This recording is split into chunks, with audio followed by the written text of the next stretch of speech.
Chapter 11 The Subconscious Mind. Using the Subconscious.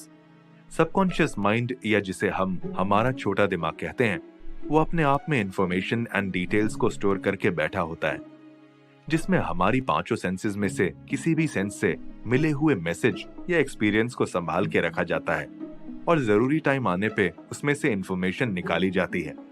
आप अपने plans को अपने सबकॉन्शियस माइंड में डाल सकते हो या फिर किसी ऐसे काम को भी करने को जो आप पूरा करना चाहते हैं। आपका सबकॉन्शियस माइंड उसे हकीकत में बदलने की कोशिश करेगा।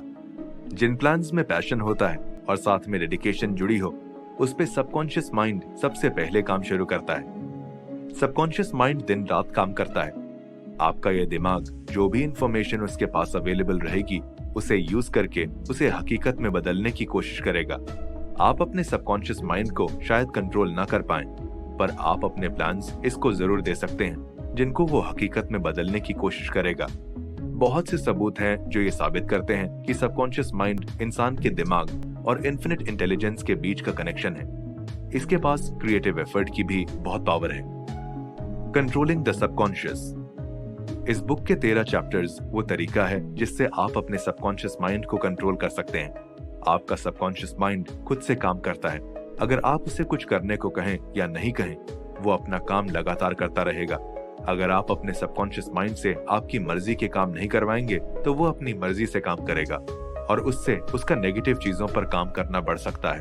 आपको बस ये नेगेटिव थॉट्स को अपने सबकॉन्शियस माइंड से दूर रखना है और सबकॉन्शियस माइंड को एक डिजायर के साथ मिलाना है। इंसान जो भी बनाता है, उसकी शुरुआत एक विचार से ही होती है। इंसान वो कुछ नहीं बना सकता जो वो सोच नहीं सकता।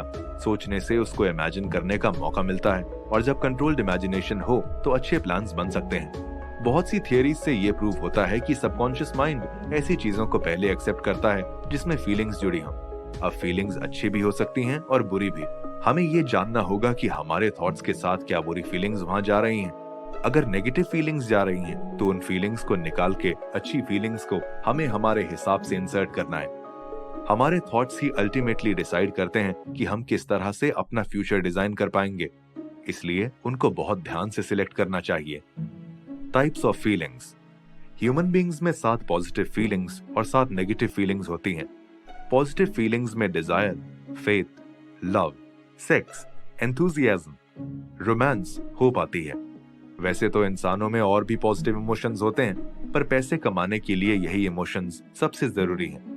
वैसे ही इंसानों में 7 नेगेटिव इमोशंस हैं, जैसे fear, jealousy, hatred, revenge, greed, superstition and anger. Positive and negative emotions दोनों एक साथ दिमाग पे राज नहीं कर सकते। एक समय कोई एक ही टाइप का इमोशन रह सकता है। इसलिए हमें ये ध्यान में रखना होगा कि हम सिर्फ पॉजिटिव रिएक्शन को ही दिमाग पे राज करने दें। हमने बहुत लोगों को देखा होगा जो भगवान की तभी प्रार्थना करते हैं जब सब कुछ फेल हो गया हो। जब आखिरी रास्ते में वो लोग भगवान से प्रार्थना करते हैं, तब उनके मन में डर और एंजाइटी होती है, जिसे सबकॉन्शियस माइंड एक्सेप्ट करता है और वो इन्फिनिट इंटेलिजेंस से मिलता है। नेगेटिव फीलिंग से बना हुआ थॉट कभी अच्छा रिजल्ट नहीं देता। आप चाहे कितनी भी बुक्स खरीद लें, भगवान से प्रार्थना करें और उन्हें कितनी भी बार पढ़ लें, आपकी प्रार्थना के साथ क्या क्या जा रहा है वो जरूरी है। फेथ और डर कभी साथ में नहीं रह सकते। अगर उन्हें साथ रखा तो इंसान को ही सफर करना पड़ता है।